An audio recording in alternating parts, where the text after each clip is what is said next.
চট্টগ্রামের কাজ হলো সদাগর, নৌকা নিয়ে পালতোলা জাহাজ নিয়ে কি কোথায় চলে গেছে। তার আগে এসেছিল আরবরা, এসেছিল পর্তুগিজরা, এসেছিল, কিন্তু বাংলাদেশে চার লোকই এই বৃত্তি হিসেবে নিয়েছে সদাগরি। তারা ব্যবসা চেনে। চাকরির কথা বললে চাকরি কেন করবে, বুঝতে পারে না তারা চাকরির কথা। লেখাপড়া করে, কিছু লেখাপড়া করবে, ও চাকরি করবে, চাকরি করে করবে। আমি তো দোকানে বসে দিচ্ছি তাদের, আমাদের বাবা মারা আমাদেরকে দোকানে বসে দিচ্ছি, আমিও দোকানে বসছি। তারা চিন্তা করেন যে চাকরি বলে একটা জিনিস হতে পারে। তারা সদাগর, তারা দেশ বিদেশে যাবে, ব্যবসা করবে। যার ছোট জাহাজ, সে ছোট জাহাজ দিয়ে যাবে। ছোটবেলায় দেখছি জাহাজ আসতেছে, মাল ভর্তি হয়ে, বিশেষ করে ধান চাল এগুলো আনতো, বার্মা থেকে আনতো, খালের ভেতরে, পাশের বাড়ির খালের মধ্যে। এইগুলো আমাদের,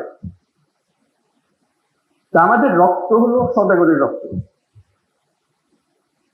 আর চট্টগ্রাম হলো সেই সদাগরের পীঠভূমি। এটা ছেড়ে দিলে, এদের হাতে ছেড়ে দিলে দেখবে এটা শুধু চট্টগ্রাম বা বাংলাদেশ না, সারা দুনিয়াতে সেটা তারা করে দেখাবে।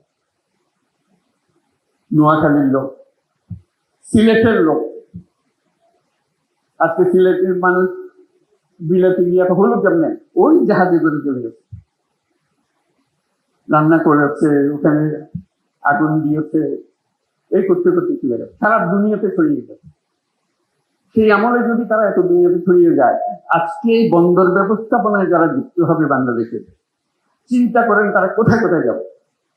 দুনিয়ার হেন বন্দর রাখবে না যেখানে বাংলাদেশে নেয়, এবং টপ ক্লাস সার্ভিস তারা দেবে। তো সেটাই হলো আমাদের ভবিষ্যৎ, সেটা আমাদের রক্তের ভেতরে আছে, আমাদের ঐতিহ্যের ভেতরে আছে। আমরা যেন এটাকে অবহেলা না করি, আমরা সবাই একমত হই, একযোগে এগিয়ে আসি, যেন আমরা সেটাকে সফল করতে পারি।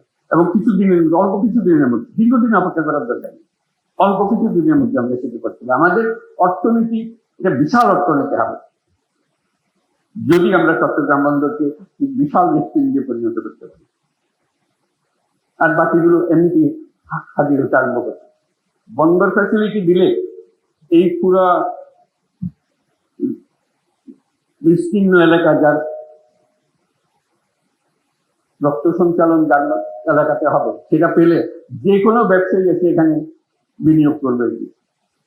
তাকে অনুরোধ করে আনতে হবে না, তার নিজের টানে সে এখানে আসবে। যদি আমরা এটা করতে, আমরা ডিজিটালাইজেশনের কথা বলেছি, সবকিছু দরকার, কিন্তু তার আগে স্বপ্নটা দরকার, যেটা আমরা করবো।